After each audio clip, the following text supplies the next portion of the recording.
If you would like success in life, gusto niyo maging successful in any endeavor na gusto niyo tatahakin, so pwede kayong gumawa ng sigil. Bukod sa ating pagsisikap, no? Ating pagsisikap, minsan kailangan din natin ng another pang boost, no, sa ating energy.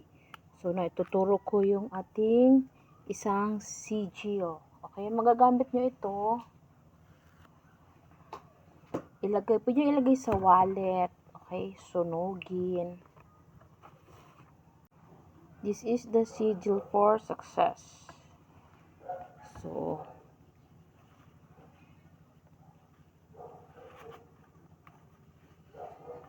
depende kung paano nyo ito, paano kalaki ha. Ganyan. Mainam dito kung meron kayong green, kasi for success to, pwede kayo sa green. Go with the green.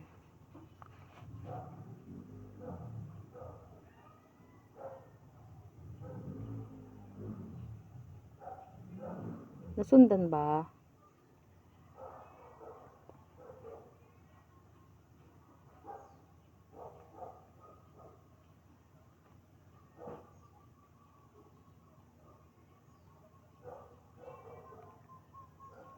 Ayan.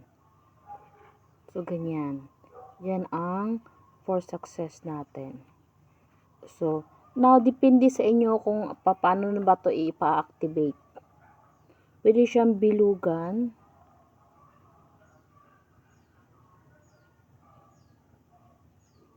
Okay? To activate this sigil, bilugan nyo siya. Or, pwede nyo siyang sunugin. Okay? Pwede nyo din siyang ilagay sa wallet. Okay? Pwede nyo siyang ilagay sa lagayan ng pera nyo, sa kaha. Pwede ilagay nyo doon. Okay?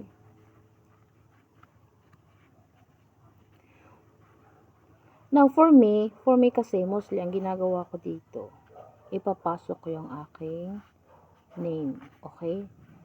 Starting here. So, your name, pwede yung success na lang.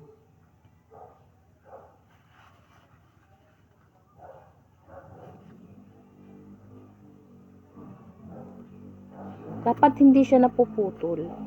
Okay?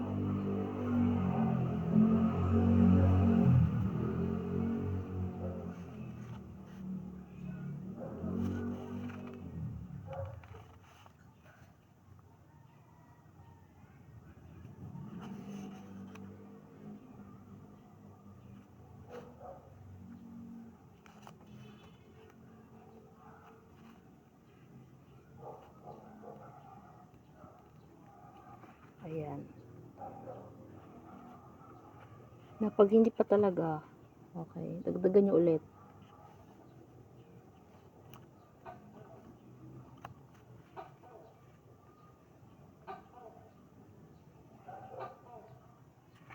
Yan. So, ganyan. Dapat, pwede yung pangalan nyo dito, ilalagay nyo, or pwede yung success na words, or any form, any wishes, kung para saan. Okay? Any intention, pwede ito ilagay. Any intention, pwede ilagay siya dito. Okay? To activate this one. Okay? Now, the more siya pag yung energy nyo, ilalagay nyo dito yung energy nyo, ganyan. Now, visualize. Okay? Isipin nyo mabuti, imagine nyo. Kung halimbawa gusto niyo yung success, so nag-imagine kayo na naka-receive kayo ng, halimbawa, gusto niyo manalo. Okay, manalo sa isang Olympics. So, mga yan, may mga reward yun, may mga trophy.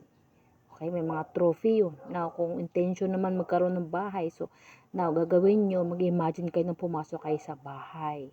Or imagine nyo, car, o gano'n. So, makabili kayo ng car, nagbabayad kayo, nagda-drive kayo. So, yun ang pag-aano nyo dito. Okay? Yun ang imagine nyo. Okay? For 3 seconds. Pwede nyong i-mantra. Okay? While you're holding this sigil. Okay? And then, after nito, tsaka na siya ilagay doon sa wallet nyo, sa lagayan ng pera, okay? Pwede sa ulunan nyo, okay? Anything, anywhere, basta, ano siya, tawag dito makikita nyo siya always, para ma-enhance nyo din, okay? Pwede idikit sa dingding, okay? To remind yourselves, okay? So, ganun. So, kung any questions, pwede kayong mag-ano sa akin, mag-message lang kayo.